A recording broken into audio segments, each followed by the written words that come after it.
नमस्कार।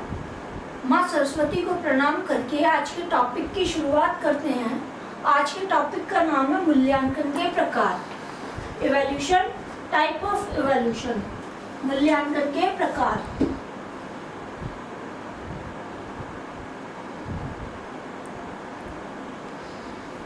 मूल्यांकन के जो प्रकार होते हैं वो दो टाइप के होते हैं। एक रचनात्मक और दूसरा होता है योगात्मक, यानी कि फॉर्मेटिव और समेटिव।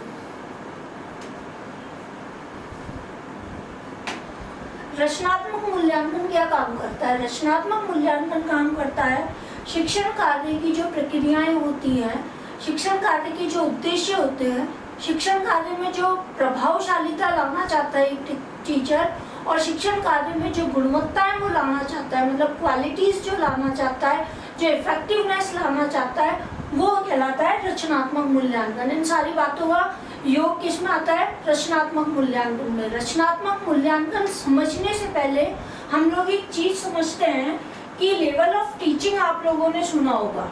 लेवल ऑफ टीचिंग यानी कि शिक्षण के स्तर।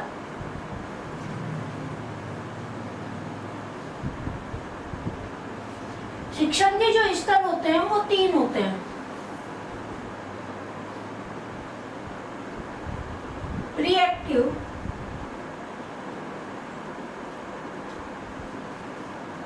इंटरएक्टिव,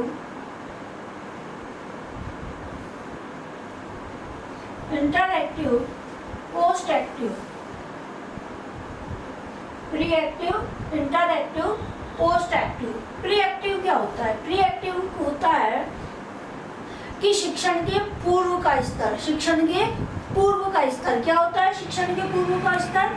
शिक्षण के पूर्व का स्तर क्या होता है? शिक्षण पूर्व स्तर।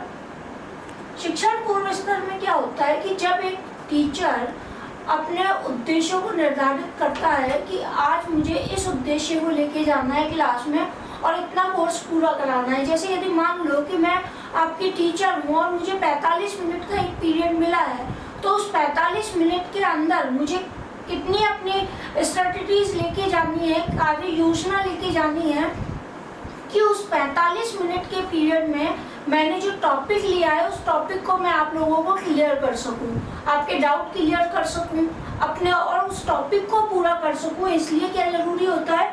शिक्षण पूर्व स्तर में क्या करता है टीचर? एक उद्देश्य निर्धारित करता है। उद्देश्य किस चीज का निर्धारित करता है? जो टॉपिक उसने लिया है उस चीज को लेकर कि कितना टॉपिक मुझे लेना है, किस स्ट्रेटजी से मुझे पढ़ाना है, कौन सा मेथड मुझे यूज करना है, कौन सी टेक्निक मुझे लगानी है। तो इसमें वो क्या यूज करता है? अपनी टेक्निक,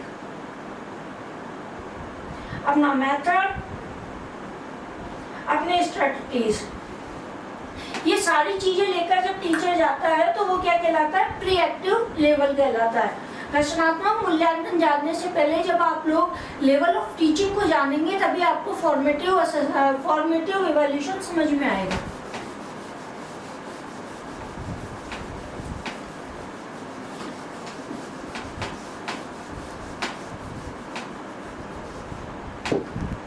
दूसरा अपना लेवल होता है इंटरएक्टिव।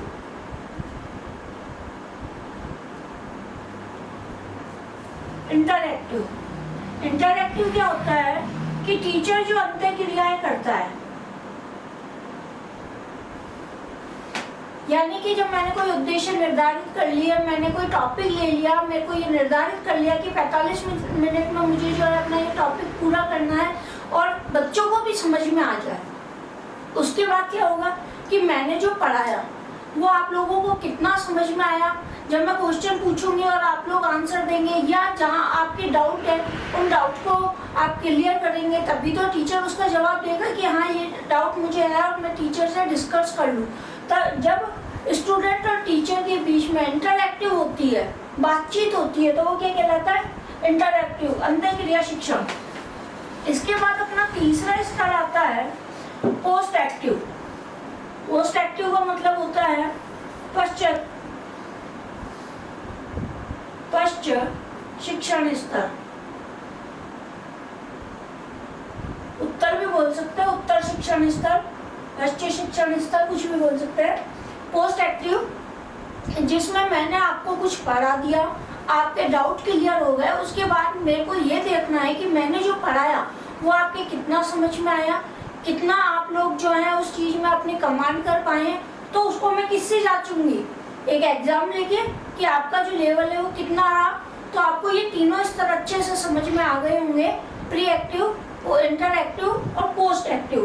अब इन बातों से आप ये समझने की कोशिश करें कि जो रचनात्मक मूल्यांकन होता है, जो रचनात्मक, वापस आ जाए रचनात्मक मूल्यांकन पे, मैं यहाँ जिस टॉपिक पे आपको ले जाना चाह रही हूँ। तो रचनात्मक मूल्यांकन की सबसे बड़ी विशेषता क्या होती है कि टीचर के जिस उद्देश्य को टीचर लेके चला है, जिस मेथड को टीचर लेके चला है, जिस टेक्निक को टीचर लेके चला है, जिस स्ट्रेटजीज को टीचर लेके चला है, वो सब उसमें पूर्ण हो रही है या नहीं हो पा रही है, शिक्षण प्रभावकारी हो पा रहा है या नहीं हो पा रहा। और यदि हो पा रहा है तो क्या टीचर उसको आगे जारी रखेगा, और अगर वो नहीं हो पा रहा है तो उसे वहीं पे रोक के अपने स्ट्रेटजीज, अपने मेथड, अपने टेक्निक्स में चेंज कर लेगा। ठीक है, तो सबसे पहली बात तो क्या हुई कि वो शिक्षण के दौरान जो भी हुआ, यानी कि रचनात्मक मूल्यांकन कब होता है? शिक्षण के दौरान होता है। शिक्षण के दौरान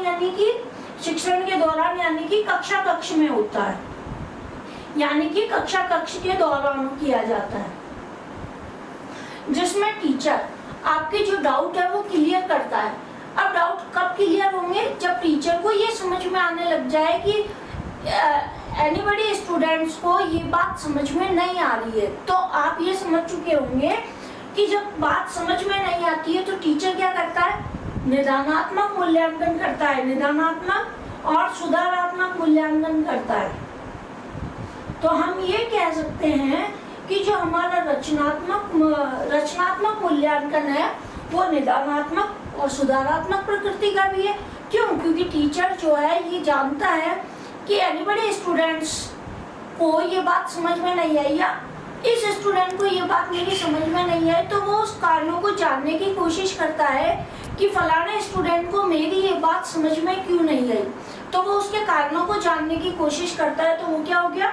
निदानात्मक। जैसे आप एक डॉक्टर के पास जाते हैं तो डॉक्टर क्या करता है? आप उसको बोलेंगे कि भाई बुखार है, तो बुखार किस कारण से आया वो कारण जानेगा। तो वो क्या हो गया? निदानात्मक। निदानात्मक का मतलब होता है कारणों की जांच करना, कारणों की जांच करना। जांच करने के बाद डॉक्टर आपको 2-4 दवाइयां दे देता है, भाई सुबह ये ले लेना, शाम को ये ले लेना, दिन को ये ले लेना, यानी कि उसने क्या किया? आपकी तबीयत में सुधार कर दिया। इसी प्रकार टीचर भी क्या करता है कि जब आपके कारणों को जान लेता है कि आपके डाउट किस बात से क्लियर नहीं हो रहे हैं, उसको कारणों को जानने के बाद वो सुधार करता है और आपके डाउट क्लियर करता है। तो हम ये कह सकते हैं कि रचनात्मक मूल्यांकन जो होता है वो निदानात्मक प्रकृति का भी होता है और सुधारात्मक प्रकृति का भी होता है। आप बातों को ध्यान में रखें कि रचनात्मक मूल्यांकन शिक्षण कार्य के दौरान किया जाता है, शिक्षण को प्रभावी बनाने, गुणवत्तापूर्ण बनाने और उसको जो है उसकी प्रक्रिया में सुधार करने के लिए यदि वो प्रभावकारी है तो उन्हें चालू रखता है, और अगर नहीं है तो उनको उसी वक्त बंद करके दूसरे टेक्निक्स को यूज करता है, जिससे शिक्षण प्रभावी हो सके और बच्चे का जो है रिजल्ट अच्छे से अच्छा प्राप्त हो सके। दूसरी बात कि जो हमारा रचनात्मक मूल्यांकन होता है वो निदानात्मक और सुधारात्मक दोनों प्रकृति का होता है। इसके बाद रचनात्मक मूल्यांकन के प्रकार जो होते हैं वो 4 प्रकार का होता है। रचनात्मक मूल्यांकन 3 प्रकार का होता है। रचनात्मक मूल्यांकन के प्रकार,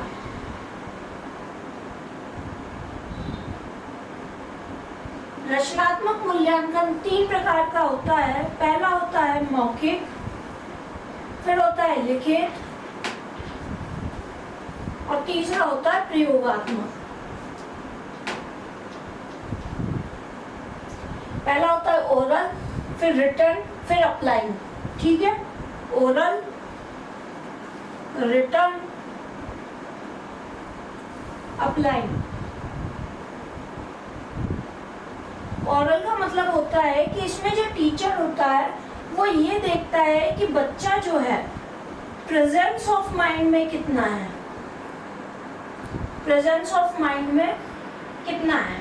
यानी कि जब तुरंत प्रभावी तरीके से यदि स्टूडेंट अपना आंसर देता है, आप लोगों ने भी बचपन में अपने ओरल टेस्ट दिए होंगे, जब तुरंत प्रभाव से अपना आंसर देता है तो वो क्या करता है, बच्चे की तत्काल प्रवृत्ति को या तत्काल प्रवृत्ति जो होती है उसको चेक करने के लिए ये ओरल टेस्ट करवाए जाते हैं। इसकी प्रवृत्ति कैसी होती है, तत्काल होती है, तत्काल प्रवृत्ति। यानी आप कितने प्रेजेंस ऑफ माइंड में है कि इस क्वेश्चन का क्या आंसर दे रहे हैं और वो सही है या नहीं है। उसके बाद आता है रिटन एग्जाम। रिटन एग्जाम जो होता है इसमें 4 तरह के क्वेश्चन होते हैं। कितने तरह के बोले मैंने, 4 तरह के। पहला होता है ऑब्जेक्टिव टाइप यानी वस्तुनिष्ठ। दूसरा होता है वेरी शॉर्ट यानी अति लघुत्रात्मक। फिर शॉर्ट, लघुत्रात्मक और फिर ऐसे टाइप। फिर आते हैं ऐसे टाइप, डिस्क्राइब वाले, निबंधात्मक।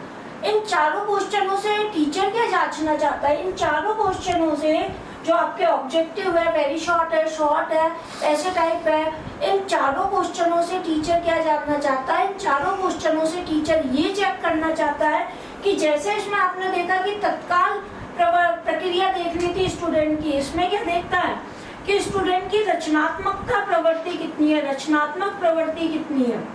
इसमें तत्काल प्रवृत्ति कितनी है और इसमें रचनात्मक प्रवृत्ति कितनी है, टीचर ये चेक करता है। प्रयोगात्मक का मतलब होता है कि प्रयोगात्मक में जब आपको कोई कार्य खुद करने को दिया जाता है, यानी कि प्रयोगात्मक में लर्निंग बाय डूइंग का कंसेप्ट लगता है। कौन सा, learning by doing, learning by doing, learning by doing का लगता है, लर्निंग बाय डूइंग यानी कि करके सीखना। जब स्टूडेंट खुद करके सीख लेता है तो वो जो ज्ञान होता है वो स्थायी हो जाता है, और जब कार्य खुद करके देखा जाता है और ज्ञान स्थायी हो जाता है तो वो भूलने की प्रवृत्ति होती ही नहीं है, क्योंकि खुद का किया हुआ कार्य इंसान कभी भी याद कर सकता है। इसलिए जो प्रयोगात्मक होता है उसकी प्रवृत्ति कैसी होती है, लर्निंग बाय डूइंग की होती है। तो आई नो कि आपको जो है रचनात्मक मूल्यांकन समझ में आ गया होगा। अब हम दूसरे उस पे चलते हैं। दूसरा है अपना योगात्मक मूल्यांकन। दूसरा प्रकार कौन सा है, योगात्मक